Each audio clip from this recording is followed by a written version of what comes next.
Leg piece என்னங்க கள்ளி கொஞ்சரா பண்றா. டேய் எங்கடி போற? வீட்டுக்கு விருந்தாளி வந்திருக்காங்க, வாங்கன்னு மரியாதை கேட்கறது இல்லையா?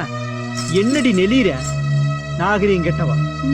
இவருக்கால கல்யாணத்துக்கு முன்னாடியே கட்டில் போட்டுட்டா. அப்படியா? இப்ப பாப்பா குட்டியோட துடிச்சுக்கிட்டு இருக்கு. கைய விடுங்க. ஏண்டி இவளும் உன்ன மாதிரி ஒரு பொண்ணு தானே, எவ்வளவு டீசெண்டா உட்கார்ந்து குடிச்சுக்கிட்டு இருக்கா. நீ குடி, டா குடிடி. என்னால முடியாது. என்ன பிக்கு பண்ற? முடியாது, நான் குடிக்கல. குடிடி, இந்தாடி குடி, குடிடி. குடினா அம்மாடி தாயே, என்னம்மா இதெல்லாம்? நான் உன்னை ஊட்டி வளர்த்துறேன் செல்லம்.